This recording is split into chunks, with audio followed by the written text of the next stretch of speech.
Yeah, my name's Mike Franchina. I'm a concept artist by trade, and I created a Trench Crusade setting. I've worked on a ton of big video games and stuff over the years. I've worked on the Diablo series, Path of Exile, Warhammer Online. That was my first job. That was a pretty cool one to get started in. Yeah, so that's basically me. Now Yeah, I'm no, now I'm the kind of art guy on Trench Crusade. yeah. So talk to me about that then. How did Trench Crusade get started? I've always kind of been into. I'm a big reader. I've always read a lot, and I was really into sort of like Lord of the Rings and things. And I have an older brother, and we get along really well. And we used to always we're always coming up with like cool little worlds and stuff. Being inspired by like Lord of the Rings with the map and everything. And Yeah, so that's just something like I've always kind of been into, is like coming up with little worlds. And and as I became like a professional artist, like coming up with cool, interesting characters and stuff like that. But yeah, even when I was a kid, I was into this sort of kind of yeah. kind of It world lives in building your head, stuff. doesn't it? Yeah, Yeah. yeah. And like I remember, reading Tolkien when I was young. I had read The Hobbit in like sixth grade, and I was really into The Hobbit. And then I was like, man, I wish there was more of this. And then found that like Lord of Yeah, the Rings. to be honest, I'm not more. Yeah, so I was really into Lord of the Rings when I was like a young teenager, like 13, 14. And I even had like, well, the one thing with Lord of the Rings is like there's a lot. I guess there's more than The Hobbit, but there's not like a ton more. There's like the Silmarillion and stuff. There's Lord of the Rings, and then I remember I had read all those, and I was like, that's it. Like, there's no, I would go to the bookstore and be like, where's the rest? Um, and there was like a few other books, like I guess like his son Christopher Yeah, Tolkien had like, but those are always a little more dry. I found they're like kind of unfinished, and there were a lot more like the Silmarillion, which kind of felt like reading the Bible or something. It's not like a rip roaring story kind of thing. But I'm kind of rambling about Lord of the Rings no, now. nothing. Yeah, rambling about Lord of the Rings, it's worth to ramble about. So Yeah. Yeah. I've always loved reading. So like I loved horror novels and stuff. Big Stephen King fan. I love a lot of like short stories. I read a lot of when I was young. My parents are pretty strict about like the kind of media I could consume, but they were completely hands off about books I read for some well, reason. I don't know why. So if I would, it's written text, like it must be fine. But if it's a violent movie, yes. yeah, Yeah, it was always kind of weird, but so I had pretty much like the run of the library. We go to the library quite a lot when I was young, and I would just get whatever books I thought were interesting. And there was always these great like short story collections of science fiction and horror and things like that I would get. So all that's of all of those books tend to have really cool graphic covers as well, in my experience. So yeah, yeah, yeah. There's one probably my favorite. There's a science fiction series called it's just the year's best science fiction. And so they would, the editor would get like all the best short stories from that year and publish them in a big book. And they always had like really outrageous, cool covers with like, spaceships and everything on them. yeah, So that was pretty cool. uh, yeah. So, just like as a kid, I was always into all this stuff. Mm, And then, when it came time to go to college, I originally went for, because I was really into Star Wars as well, and my parents had given me a book called the Art of the Empire Strikes Back, and so it had all like the concept art in it from like Ralph McQuarrie and Joe yeah, Johnston, these two really amazing artists, and I was really into that, and I was like, man, I want to do what these guys do. But it was like for movies, so I assumed it was like in now, and this would have been in like the late 2000s, so like it would all be computer graphics then. So I was like, okay, maybe I could do that. I could get into computer graphics. So I went to school for computer science for some reason, right? I didn't know it was like engineering. So I yeah. go in and it's like programming and stuff. I'm like, what is this? and I hated it. And I just was like, I was drawing all the time in my notebooks and stuff, like but when I'm supposed to be taking notes, I would just be like doodling in the so. And I didn't think that like art would be like a career that you could actually do and make money with, you know. And my dad's an engineer and my mom was a programmer. So like they didn't know anything about art either, you know. So they're like, what are you doing? You know, and so eventually like I dropped out of the computer science program and I switched to art. And so like they weren't like terribly happy, I don't think, but you know, it's all worked out in the end. So yeah, I started doing taking the art classes, and eventually I started doing like, there was a role-playing game forum back in the day, and they had like a freelancer section of the forum, and I started doing small commissions on there. Like people would post jobs and you'd send them your portfolio, and you know, like the pay was atrocious, but you know, it was like a start. So that's kind of how I started doing art for like games, like tabletop games. And eventually I ended up doing some for Warhammer fantasy roleplay, and eventually like bandied that into getting my first video game job at on Warhammer Online, because I was a big Warhammer fan growing up, and never had any money to play it really, but I had like a few minis and I would like paint them and kit bash them and stuff. And but yeah, so then you know, once I got the job on Warhammer, I was there like 3 years, I think, and then the economy, like there was like that big housing market thing, and so basically like everyone lost their jobs, so I had to go get another job. But yeah, and eventually I ended up at Blizzard working on Diablo, and a friend of mine, he had like a online class or an online school, I should say. And part of the draw was that like Blizzard employees would be like teaching the classes, you know, so people would pay, you know, to be in your class.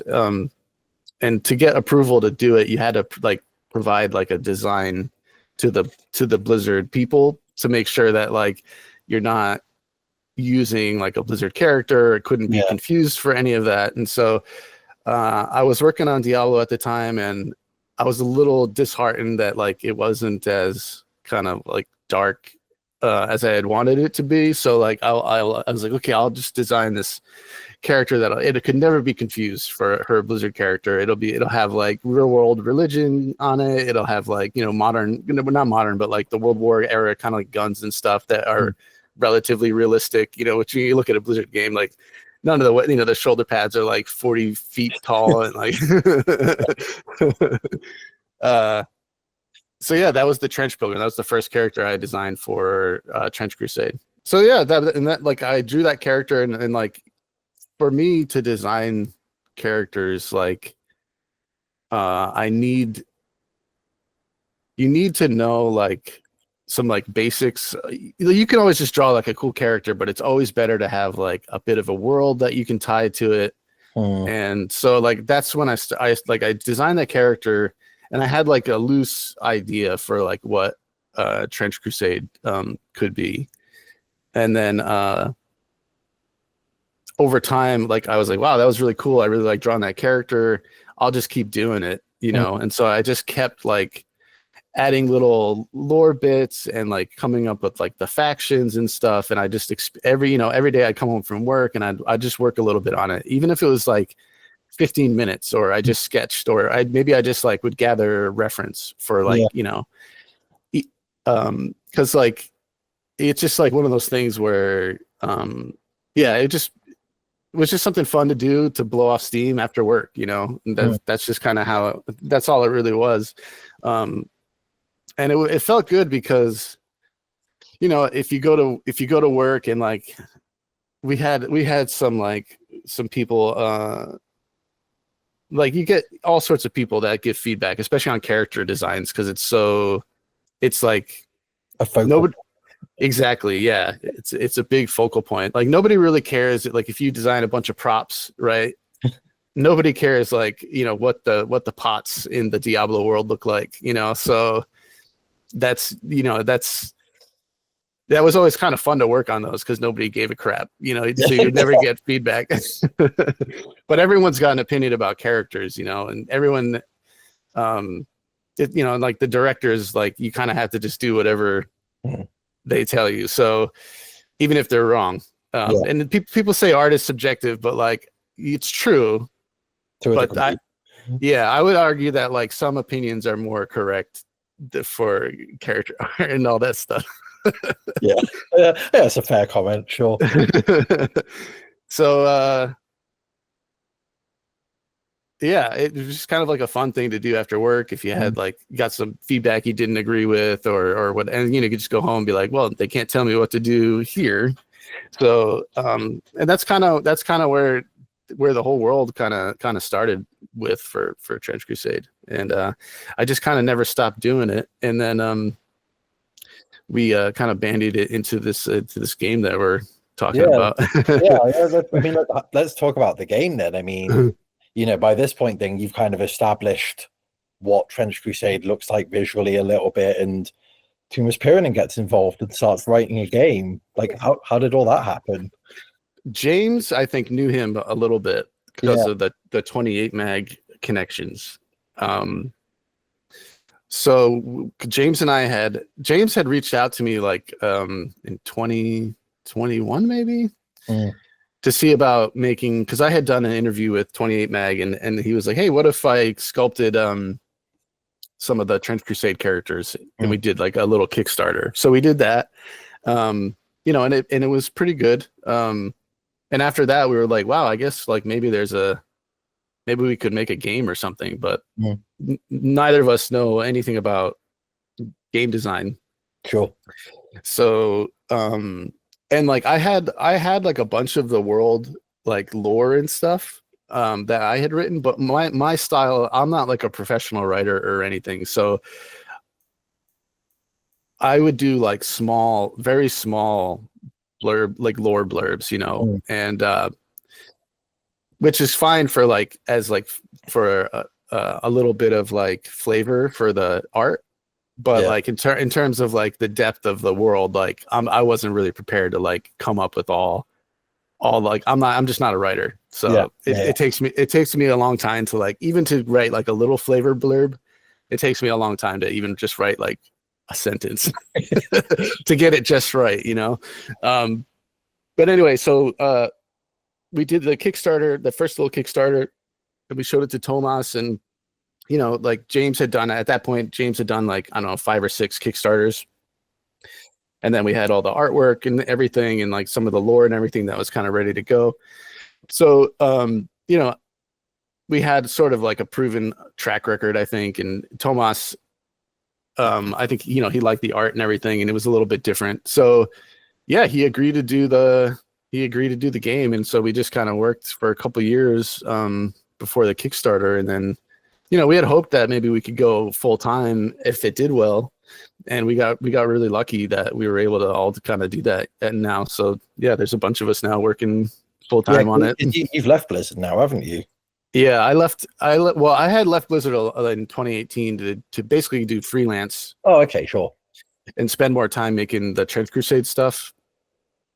And then so basically I would work kind of like, because when you're freelance, you kind of have to take the jobs as they come, because you never know like when it's gonna. But I was able to do kind of like half, like 6 months spread out over the course of the year, but like 6 months of work for like pay, and then 6 months of work for Trench Crusade, kind of spread out. So because I think at the time when I left Blizzard, I had done maybe like, I don't know, it was like 10 or 12 like Trench Crusade art pieces, and then over the course of like 2 years. And then when I went freelance and I had more time, I did like that same amount in like the first like year, So it was way faster and I was getting a lot more done. So that was cool.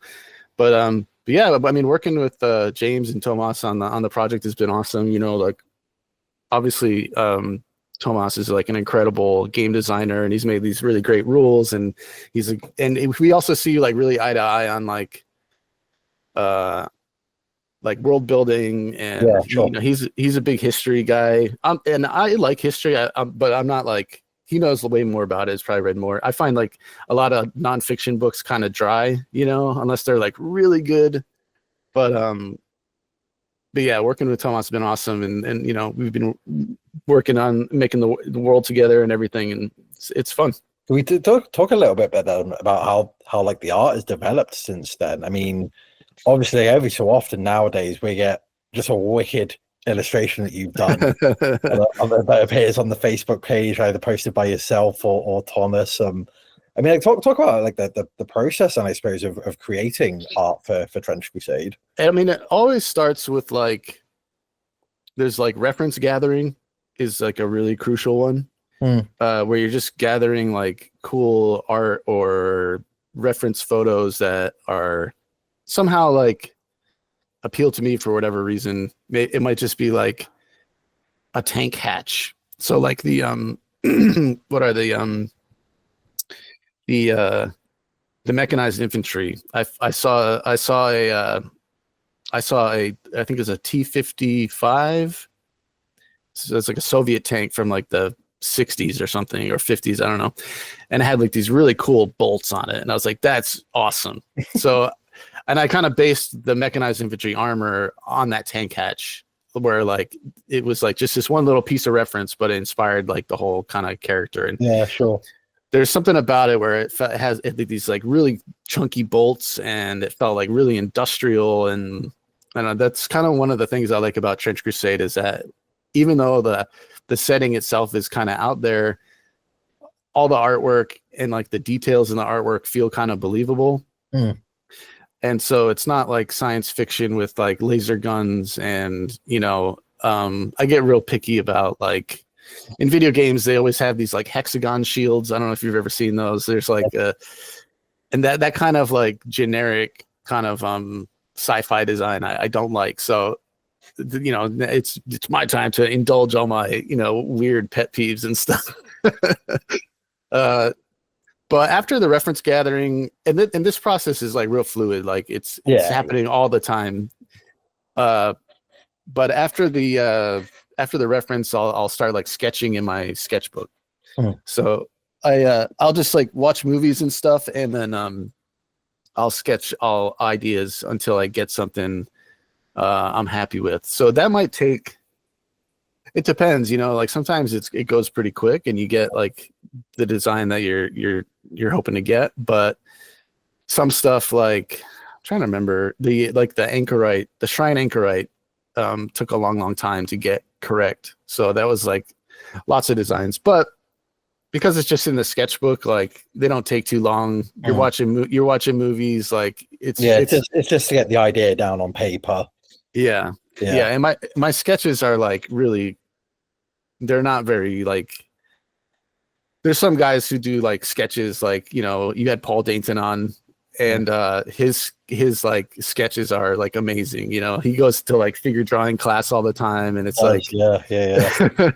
And like that guy's like super impressive. And like Karl Kopinski, kind of the same thing, where like his sketches are like out. He can even he can do like the double hand sketching and all that. Yeah, that's crazy. It is crazy. So so my sketches are not like that. They're just really just kind of like to get the idea, like what kind of like cool idea can I get? Because like I'm not really like an illustrator, because like an illustrator makes like a finished painting for a book. Yeah. And I'm more of a concept designer, where I'm trying to come up like I guess I'm starting to become more of an illustrator now, since like I've been working on this Trench Crusade book, and a lot of my stuff is like in print, I guess now. But I'm still in the mindset of like I'm a character designer first. I'm not really a illustrator. So a lot of my poses are like really like wooden. My characters, there's not a lot of dynamic movement. Sure. You know, when you think about like an illustrator, you know, if you think about like a Magic the Gathering card or something, like there's always a lot of like really cool dynamic movement and like really cool poses and things, and or maybe even like a interesting camera angle. I can't do any of that stuff, so everyone's just kind of standing there awkwardly in my in my designs. But so yeah, I mean that's once I have like the sketch, I'll take it into Photoshop and I'll start rendering it to get like, and then the things I like to focus on are like believable details like we talked about, and then like believable materials. And this is kind of something coming from like the video game industry, is like all the materials that are on the character need to be clear and identifiable so that the character artist can then make it in 3D. So like it has to be clear for the person looking at it, like what it is, like is it chainmail or whatever it is, so I do spend a lot of time on that kind of stuff. And I do a lot of like photo bashing, where I'll like find like a cool photo and I'll bash it into the design, and then I'll paint over it to like kind of blend it in and stuff. And that gives you like a really good kind of believable detail for this kind of thing. You sent me a few. I asked you to send me a few of like your favorite bits of art. Like, do you want to talk about those? Like, let's just take a look at those. I'll add these on screen. The Artillery Witch, I don't know, there's something about her, she's just really cool. There's things I would change now. This is like a pretty old painting at this point, but I think like I like how it's just kind of like a pretty low key kind of image, but it has like this sort of like real menace to it. And the hovering bomb, it's just like a pretty cool, it kind of like it raises a lot of questions. Like if you didn't know anything about it, like what is this? Well, one of my favorite bits, because I this is one of my favorites, I must admit. The kind of lack of anything in the background, and it kind of makes you think like, where the hell has this person just come from? Like, what have they just walked across that vast expanse kind of thing? I don't like painting environments generally. So because like when you're a concept artist, you just draw, you almost never draw a background to your character designs. So it's just like, it's usually just a character on a gray background, and that's it. So like, yeah, but like for the Trench Crusade stuff, you have to put at least a little something in. But so this was kind of like the bare minimum I could get away with, but it does kind of have like a cool vibe with like the shell burning craters or whatever. And there was all these like, I don't know, there was like these in the first Iraq war, there was all these like burning oil wells. I don't know if you remember that. And it was always such a cool striking kind of image. But yeah, I mean, like, so I don't know, like there's something like she has like the headdress or whatever is kind of based on sort of some of those like medieval headgear that women would have, like the kind of big elaborate, I don't know what they call them, like wimples or something. I know what you mean though. Yeah, of course. Yeah. Sorry, go on. Oh, I was just gonna say, she's got like the neck ruff from like the the Dutch in the 1600s had. I think it's the Artillery Witch is by far, I think, one of the most popular models, I would say, in the game. Like just from what you see on Facebook, and people like love to kit bash their own, and it's quite cool, like to see like your original artwork and then people's physical interpretations of what they can do with that. She's a fun character design. I do kind of want to redo it though. It's so old now, because I this was like, I started in like 2016 making this stuff, so she probably would have been designed like maybe 2017 or 2018, I think. So at this point, it's pretty old, and I've definitely grown as an artist, somewhat. So it's a little weird, like seeing all this old, because it's just it's like when you work in video game industry, like you don't show anything for like 4 or 5 years. Yeah. And then you show like a few things, pick your best ones that you show. But but with the Trench Crusade stuff, like, as long as I'm happy with it, we generally just show it like as soon as it's done. But yeah. She's a cool character. Do you want to move on to another one? There's the one with like the lady missing her rib cage. way of describing it. Yeah, I don't. There's just I like this one. I still have like some issues with it, but it's just one of those things where it reminds me a lot of like weird Catholic art Mm. of like saints and things. You know, they'd always have like, you know, I think it was Saint Bartholomew got skinned alive or something. So, you know, yeah, super brutal. You know, and there's a lot of weird saints like that. Like in, I think the patron saint of Paris is Saint Denis or Saint Denis or something, and he's been decapitated, Sure. and he goes around like holding his own head. It's pretty weird. So I was definitely kind of inspired by a lot of that art. And it's just like I was just happy with this one. Like I was really proud of the hands I drew on this one. I was they going feel pretty to good. You got I mean, yeah, the hands look anatomically correct. You know, so the hands are difficult to draw, I know. But like the blood coming down from the hands as well is it's a very like religious iconography there, isn't it? You know, like his wound self-inflicted kind of thing or whatever, you know. There's all that kind of layer to it. Yeah, and it just I haven't really seen anything quite like it. And it's cool. I like this one. But yeah, I mean this one has a little bit of a background, I guess, just like some skulls or whatever on the ground, but yeah, I'm still pretty happy with this one. Except maybe the feet I could probably paint a little, maybe like spend another hour on the feet, probably be fine. I think that the mask is something that always stands out to me as well. You know, it's obviously kind of somewhat expressionless, but at the same time, it's got a bit of a sorrowful look to it. You know, I think there's no like features on it as such, which makes when I say expressionless, you know. Yeah, I had seen, I don't remember what the reference was. There was like I had found this piece of reference of a helmet. It was like a mask that had like bird wings on it that I was inspired by, which I thought was cool.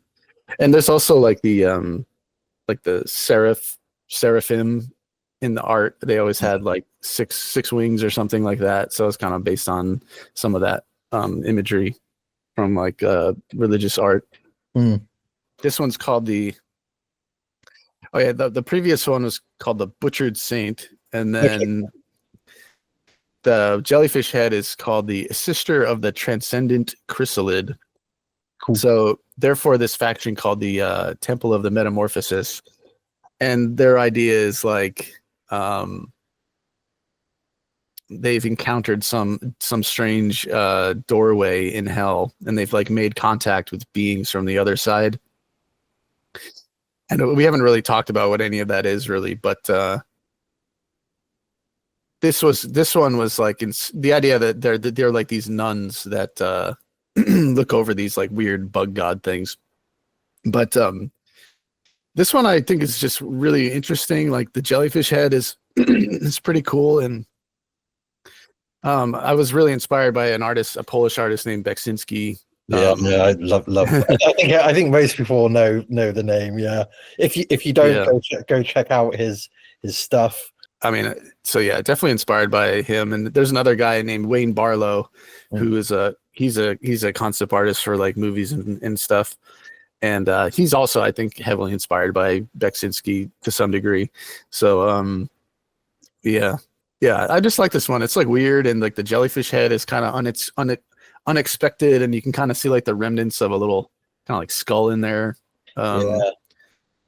It's funny you saying him as a reference, because now that you said it, and as I'm looking at this piece, so much of it stands out to me because like, oh yeah, like I could easily like the almost like the kind of spider thing just above the rib cage. You kind of got that circular pattern, and like that's something very reminiscent. I think you'd seen Basinski's work like just on a wall or something like that. You've obviously kind of got the insectoid scythe thingies, you know, and I think again that's like, it's obviously like a human form, but with some kind of weird abnormalities, you know. So, and like, yeah, all of that stuff is very much in his style, you know. Yeah, I mean, there's a lot to love about Beksinski's work, and like, I've never seen any. They must have a museum in Poland or something. Would love to go see an original at some point. Would be really cool. Should we take a look at the tank? Yeah, let's have a look at the tank. This is kind of a low res image, but yeah, I mean, I this is another really old one, but it's one of the few pieces of like vehicle art that I have done. And this was based on a Soviet tank from World War II called I think it was called the ISU 122. It's not. I guess it's not technically a tank. They call it like a self-propelled gun or something. I don't. Yeah. It doesn't have a turret. I guess that's the difference. But yeah. So this one, I'm a big tank head. I love tanks. They're super cool. And I was just like, I just want to take a classic tank and then put the doors of the Duomo in Milan on it. So that's basically what I did.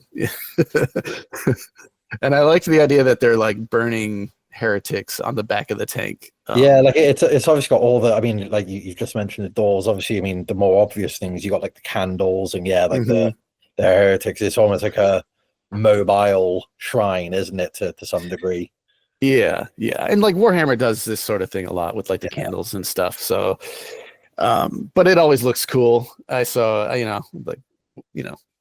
candles on things always look good. So why not? I like the like I assume it's like barbed wire as well, kind of on the back, on the top at the back. Yeah, that's something. It's a little understated, but shows that there's violence there still as well. Yeah, the barbed wire is cool. I like it's something. It's so evocative of World War One. One of the tricky things though is that it's really hard to make in miniature form. We're finding. Yeah. Yeah, I can imagine. Yeah.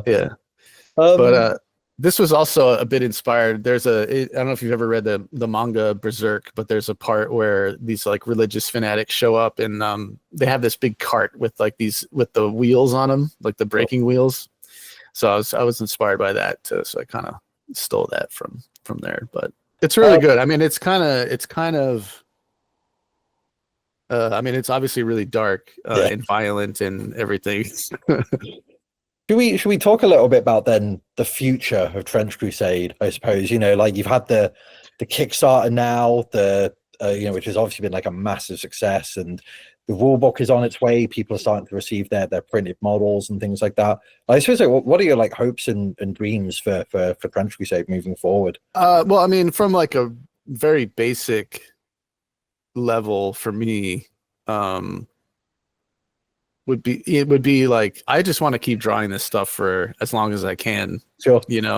So my hope is that as a company we can stay alive for a long time, so I get to draw all the stuff I want.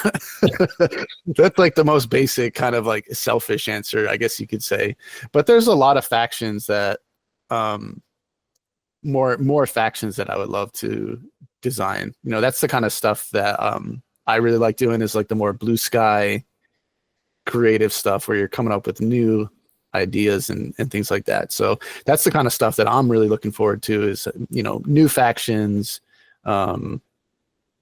new cool characters and all that. So we have a ton in the works, and I have like stacks of sketchbooks with old ideas and things that so there's definitely like tons we could do. As far as like everything else for the company, we just want to make like more minis, more everything, more books, and like we have the rule book is coming out later this year, and then towards the end of the year we have like the narrative campaign and the map campaign that are coming, and then after that it's pretty much we're going to be off to the races, I think, after that. So if we can stick around for another if we could stick around for another few years, I'll be really happy. So hopefully we can stick around, and I don't have to get a different job. I'd like to just keep doing this instead. Go back to designing characters for people with the wrong opinion. Right. Yeah. It would be. I don't even know if I could do it. I don't know. You kind of stepped away from game design for a long time, really, didn't you? You had your job at Sony, and now you're back working on Trench Crusade. Yeah, no, I stepped away for quite a long time. It's still over 20 years. I worked with Eidos, I worked with Microsoft Game Studios, Electronic Arts, Capcom, Ubisoft. I worked at Remedy, it's the Sony PlayStation. I did a ton of video games, but really, you never forget your first love. And I started my gaming very much with tabletop. So I never gave up on that. And one the connection I had, that I was always a tabletop RPG DM.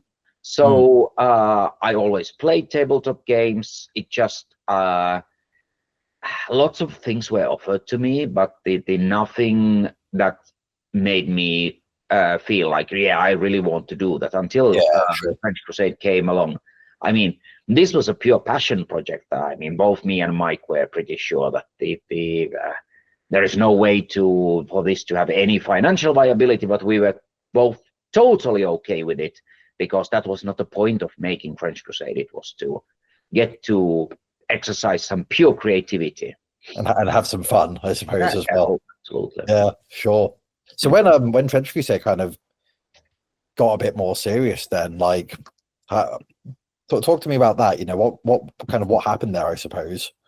Well, it took us by surprise. I mean, we thought that in our wildest dreams, you could maybe make a 500K, which would mean that we could pay for all the art and everything we did, and maybe get a little bit of money for working for years without a pay on it.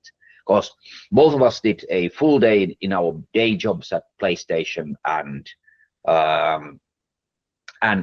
Blizzard, and then we came home and did another full day and worked for all weekends. But then it just blew up huge. So we really have been just completely winging it. Because once we saw that there was such a strong support, we really started seriously thinking that we should go full time. Because the thing here is that we could, of course, just fulfill the Kickstarter, divide the profits and shake hands, but not one of us thinks for a moment that's why people backed us. What I see is that the people genuinely want to see this game grow. They still want to see more of the world. They want to see more art. So we did another one of those stupid decisions, and they decided that we are going to quit our day jobs and do Trench Crusade for full time, which is all 100% thanks to our backers. So should we talk about the design of the game and the rules then? I suppose, given that's kind of your bread and butter. I mean, because I remember you messaging me, Harry, and John a few years ago to say, this is, a new thing I'm working on. Can you do some play testing? Yeah. So, the three of us had wicked amounts of fun doing that.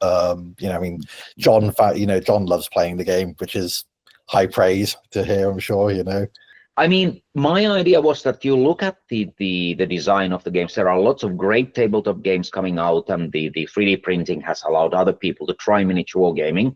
There's a lot of rule sets that I love, but the problem that they tend to have is that the barrier to entry is high. The rules require you to do a lot of maths. You have to read a lot of rule books, or if they make them approachable, it tends to be you have one game, you have fun, and then you look at it and say, I've exhausted all the potential here. So that was fun, but I don't really feel like there is anything new for me to learn.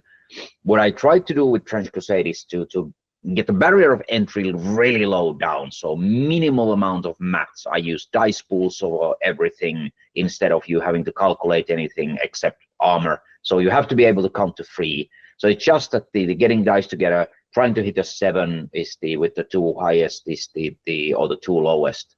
And the learning to run 2 tables, I completely freed up the activation order, so you can take any actions in any order you wish, which again something that a lot of games have struggled with. This way, again, you don't have to remember pretty much anything else that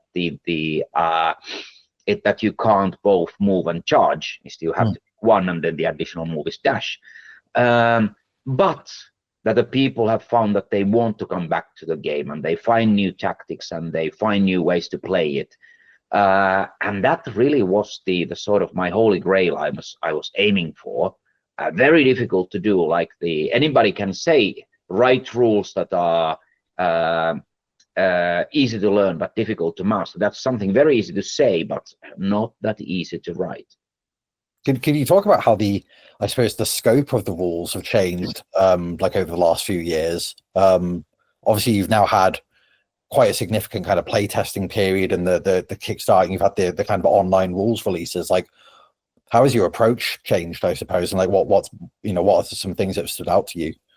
As really, I've been recording a lot of what the community does. Like there is now so many players of Trench Crusade. It's just in the most active part of the community alone, there are tens and tens of thousands of people. And I suspect this around the world, there's many more, because at the end of the day, in social media, you only get the tip of the iceberg. And since the rules are free, there are people all the time trying them out. So I just look at patterns, like if two warband is winning too much, if one question keeps coming up all the time, if there is a persistent questions about a rule, then I deal with those. And a lot of the fans just contact me and they ask questions or they send me feedback, and not all of it is useful, but a lot of it is. But I have to say that in many ways, the Trench Crusade has been a remarkably easy rule set to work with.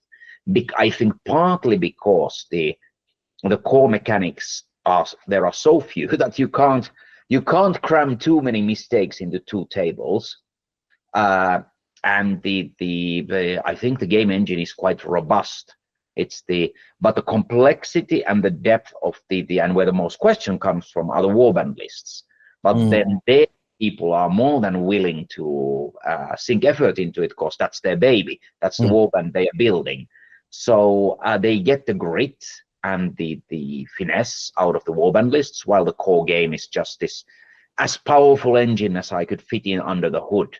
So I think it's always been very much community driven game, because I just put the playtest rules out, so a couple of people would try it, then we'd release the main rules and then would work on it. But now there is so many people playing it, we still haven't finished the game, so that has been quite a boon.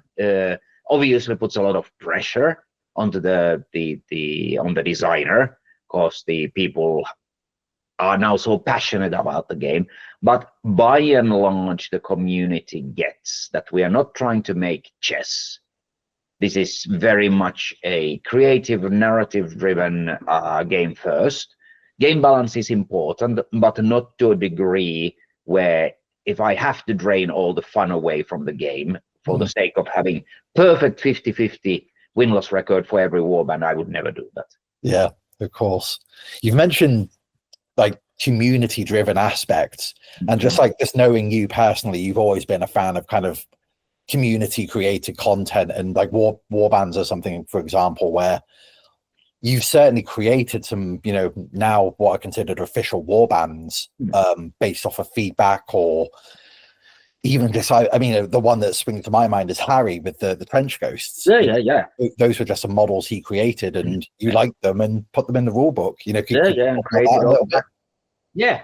I mean, to me, it's sort of like this. A lot of game companies nowadays, they really try to squeeze the players, so they wouldn't do anything their own, but rather buy product from them.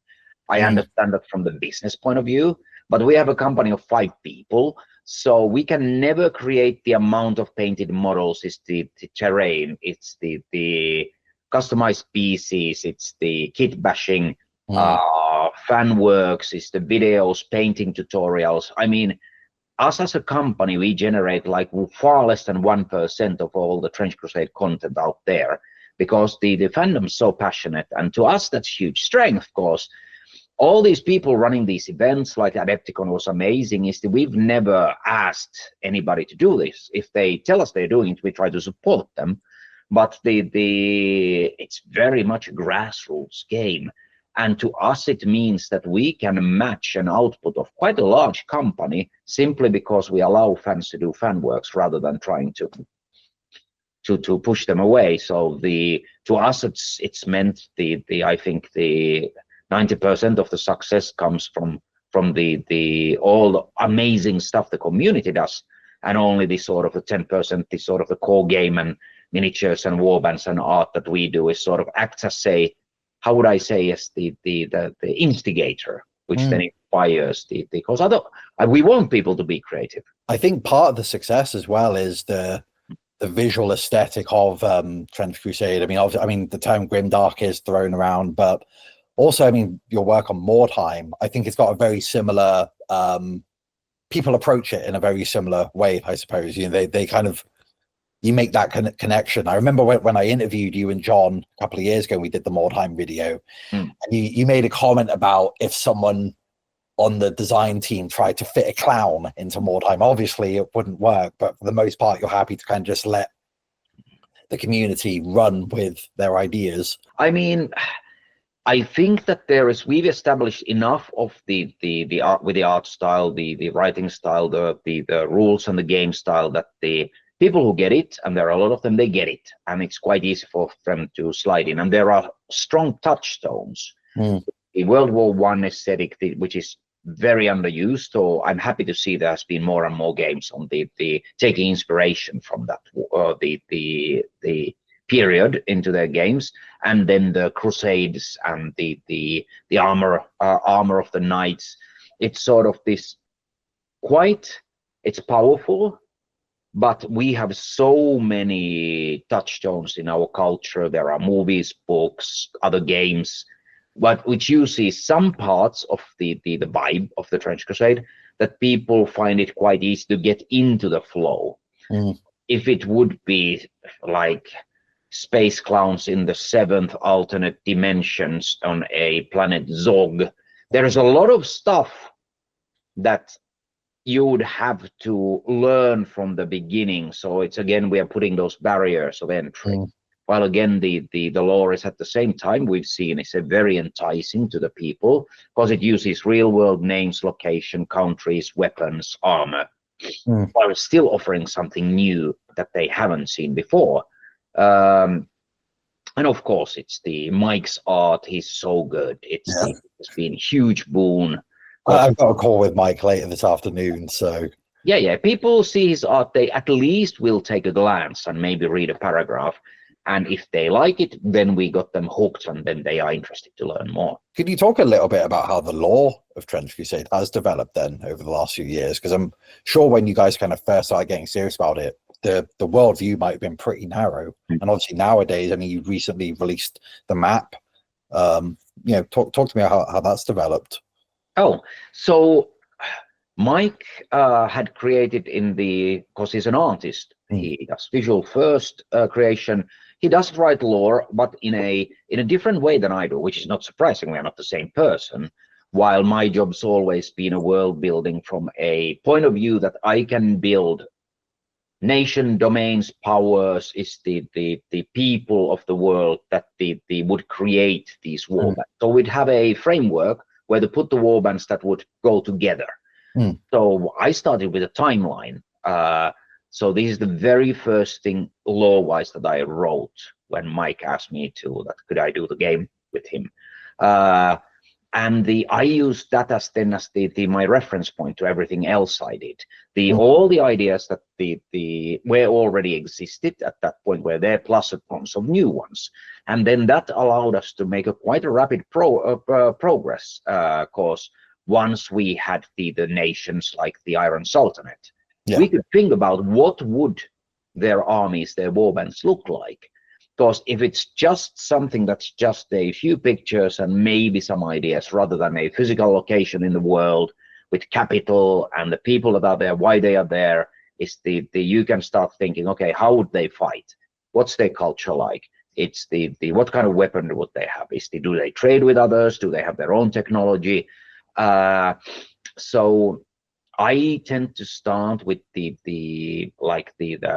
world first, and then the characters come out of it, because it's very easy to create like cool looking weapons and fighters, but then you find out that, okay, I have this I don't know, it's the really cool Indonesian fighter, but then you're trying to plonk that in the middle of Germany.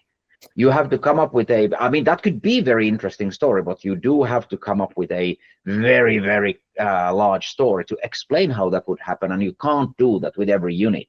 If you have a whole Roman Empire, then you have some inkling as to what kind of troop types, what kind of people, what kind of languages, what kind of weapons would they have. So I spent a lot of time building the scaffolding, because all the things that people get really fascinated about is like pieces of art and the stories and the characters and the troop types. The thing is, people accept them because they fit. But if you felt that this is all very disjointed, then you start questioning what you're reading, and then you are no longer enjoying it. So I think that we worked on a world that would match the vibes, but if we only had vibes, then you'd have a world with no substance. It wouldn't have a lasting, the staying power that people find. But now you see all this theory crafting fans are doing, and the thing about how the history went and why this nation is here, and the why there is a differences in the map, and they are thinking about all this. I think that kind of a world crafting is where all my lore writing ultimately stems from. Could we talk a little bit about the official models? We had a short list of the factions we really want to do, but it really was the ones that had the most impact were the big players. So you kind of had to cover the New Antioch, the Iron Sultanate, Heretic Legion, and the Trench Pilgrims. Yeah, they're like your bread and butter kind of. Yeah. And the world doesn't work without them. That covers a huge number of the potential players. And then the Black Rail, that was already a concept that they might have done a lot of sort of the artwork for. So building their mythology, it helped us to root them into the world. And then the last one was the Court of the Seven-Headed Serpent, because we really wanted to bring some proper demonic and the supernatural forces into the world without like having the actual fallen angels to come and wipe out the whole planet in an eye blink. But the models were very much based on the playtesting. Like, we wrote the warband list, we played games, we thought about them, tweaked them, so that there would be a model range that's usable in the game. And I'm not just talking about the individuals, like you would have your War Prophet and your Castigator and your Stigmatic Nuns and your Anchorite Shrine, which was very much done for the sake of the game. It's, I think, one of our most successful designs. But we just talked about it, and I said, I need a really big badass, like a stomping big beast for the Pilgrims to make the warband list work. And then we did a lot of the concepting and ideas around that, and it turned out great. But the models were very much a answer to need. But we also had, because they came that way, mostly they have sensible weapons. Like a lot of the times you get in games, you get a model and it has a weapon selection. You go, what I'm going to do with this? I mean, it looks cool, but it's useless on the tabletop. So by and large, the models we offer are ones that work quite well with the rules. So they're actually useful and not, I mean, if you just want to collect and paint, that's great. But if you're a gamer, it's usually you can find use for any of the models we make.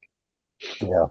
Can we talk a little bit about you and like what are your favorite warbands? What are your favorite bits of lore? You know, like as a fan of your game that you're involved with.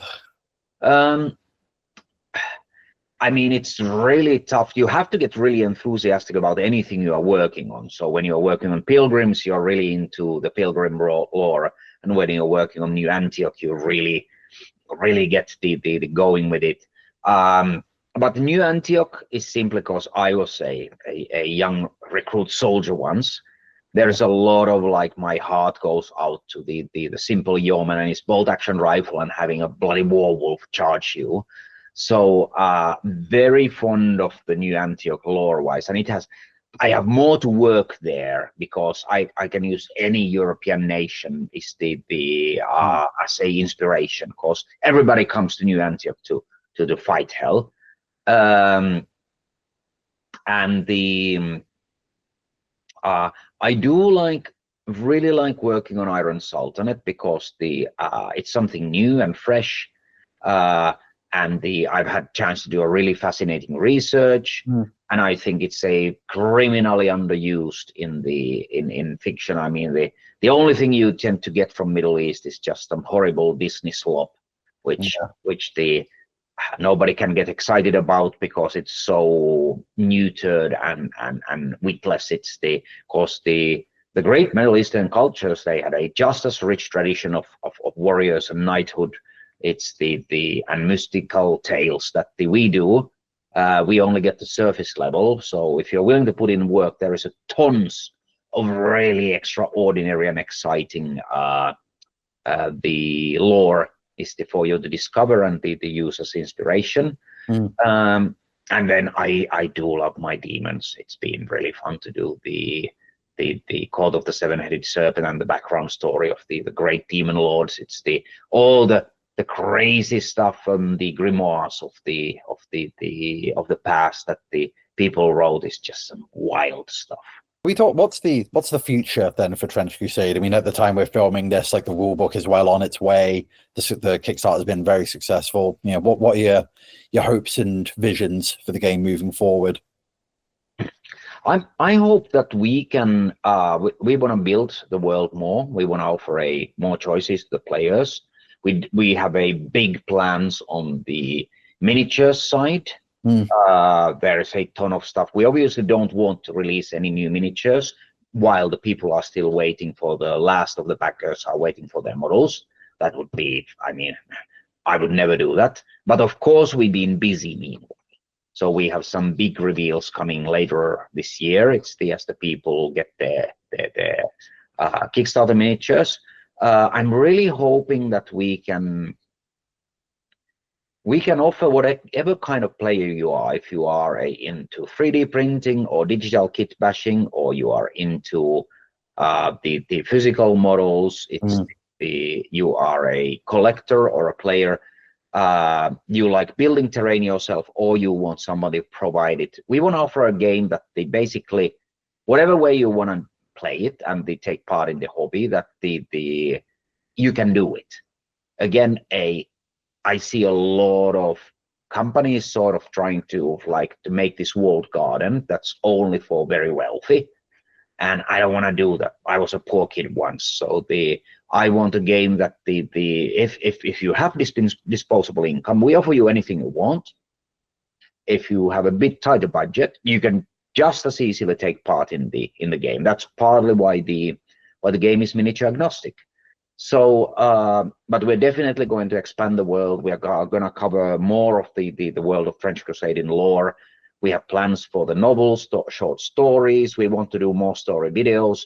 You might have seen we already released one. We did the Line of Jabir and the Trader Kazan, and we want to do more the videos like that sort of give you a glimpse of the world on a grassroots level, what it's like to live there and in the middle of the Great War.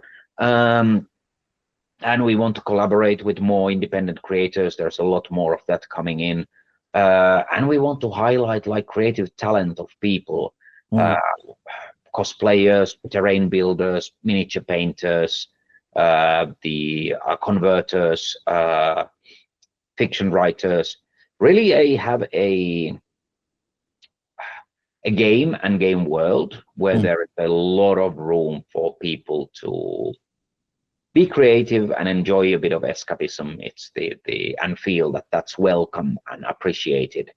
Because the good thing being a small company is that we don't have a gigantic overhead, so we don't have to maybe be quite as ruthless with every single thing. Some of your old Games Workshop co-workers are now involved, aren't they? I mean, Andy Chambers is now involved, and Jervis. Yeah, exactly. Could you talk about the impact they've had on Trench Crusade? Oh, absolutely huge. Since I've been the only designer and a writer for ages. Not that I'm the only person who ever does writing, but when you're the writer, you tend to do the writing, right? It would be pretty weird if I didn't. So having people that I know are masters of their craft and have been doing it for decades. I mean, you really look at between Andy and Jervis and me, we have like 100 years of game design experience. That's very, very few people that have that kind of a experience to fall back on. And just having another pair of eyes, because when you're working with your own rules, you become completely blind. You no longer see mistakes, because while you're reading it, you read over the mistake, but your brain reads it correctly because you looked over it 1,000 times. So Jervis and Andy have been hugely helpful in the throughout the entire process. I have nothing but like a eternal gratitude, and it's sort of stars aligned because Andy's of course has left Games Workshop quite a while ago, but everybody knows Andy, the horned rat himself, and Jervis just retired, and that has allowed him to take on a fun projects he enjoys in his spare time. I don't have them for the full time because they are so much in demand, but getting a day or two every week from them has been a massive help, especially sort of tackling areas where I know they are strong and I'm not that strong, and checking the stuff that I'm not quite so the competent, or I've written myself and I no longer see the problems. But yeah, the impact has been huge, and I am just always at awe of the how quickly they come up with the solutions, and that just tells why they became legendary game designers. Yeah, I would say that the one thing that would be cool to hear from maybe you could ask from the commenters is on your video is what would they like to see. I would love to hear. It's is there a something that maybe there would be a lot of people who are into a certain thing. Maybe we could get some clues, because at the end of the day we want the fan base to enjoy the game.